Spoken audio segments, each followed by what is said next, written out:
Welcome to the Lazy Girl's Guide to Podcasting. If you want effective and actionable tips to simplify the overwhelm of launching and managing your podcast, then this is the podcast for you. I'm your host, Verity Songon, podcast manager, launch strategist, and host of a Top 100 podcast. I'm really excited to have you here, so without further ado, let's dive into the episode. Hello there, and welcome back to another episode of the Lazy Girl's Guide to Podcasting.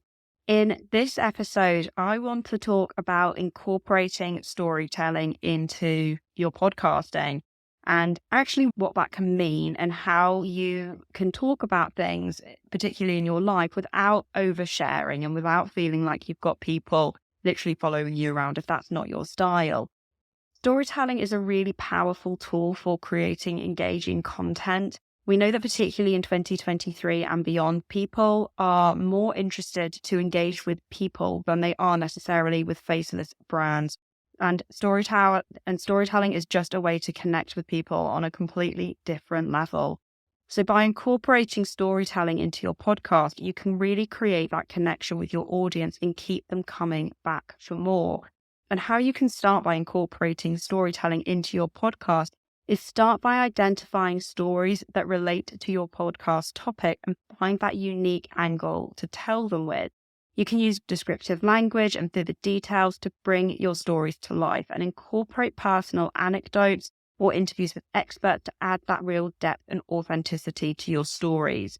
You might often think, oh, no one cares about this in my life because everyone does that, or this just sounds so boring. But actually, those are the things that people make connection points with you about. On my other podcast, the Confident CEO podcast, I randomly shared on one episode that I was loving the latest episode of Dragon's Den. And I had so many people DM me on Instagram saying, oh my gosh, I also love Dragon's Den. And then that led to all these different conversations because people were connecting. It was a connection point that people were relating to. So never be afraid to storytell if it's relevant and if you're comfortable to do so. We know that incorporating storytelling into your podcast, you can help create content that's memorable, emotional, and impactful. But when incorporating stories, you only need to tell the stories that you want to.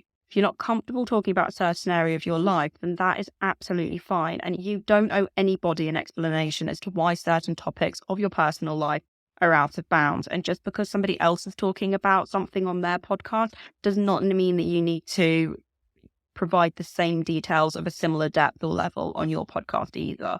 So I'm going to give you an example here. I am a mother of two daughters. If you have followed me for any amount of time on social media or through podcasting, you will probably know that because I do refer to them from time to time on my socials and also on my podcast. However, my audience and my listeners know this only because I mention, quote unquote, the girls in my content and on the content that I create. I never share their names. I don't share their images or anything about their personal lives. That was a personal decision that my husband and I made a long time ago. And although not everyone might agree, and that's absolutely fine, everyone parents differently. This isn't an episode telling you how to parent. I'm literally just using this as an example because at the end of the day, nobody parents perfectly. We're all just doing the best that we can, right? Or is that just me? But the point that I'm making is that I am incredibly firm, and so is my husband, that we don't share anything personal about our daughters online. So just because, I don't know, Jenny, who also has a podcast, is sharing loads about her kids, that's fine. If that is how she wants to storytell, I've got no problem with that, but it doesn't suit me. However, I will tell background stories that Jenny might not be, happy with sharing. So that is also fine. The point that I'm making is storytell. People relate to stories. People like stories, and it's a great way of connecting with your audience. However, if you do not want to share certain information about your personal life, you do not have to. You don't need to apologize for that. You don't need to justify why you're not sharing that information. And as I said, just because somebody else is storytelling an aspect of their lives doesn't mean that you need to do that as well. I really, really hope that it has been useful just to get you thinking about storytelling within your podcast and how you can incorporate storytelling into your podcast that feel in control and empowered of that storytelling, because you are in control of that at the end of the day. Feel free to reach out on LinkedIn, on Instagram, on Twitter, at VeritySongon, on all of them, and let me know what you think about storytelling in podcasting. I've also just set up my Buy Me a Coffee. So if you want to support this podcast, do head down to the coffee link in the show notes.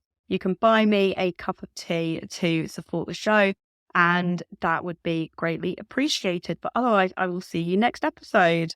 Thank you for tuning in to another episode of the Lazy Girl's Guide to Podcasting. If you loved this episode, I think you'll love being on my email newsletter list, where I send out weekly podcasting tips to help you create, host and grow a podcast that you love.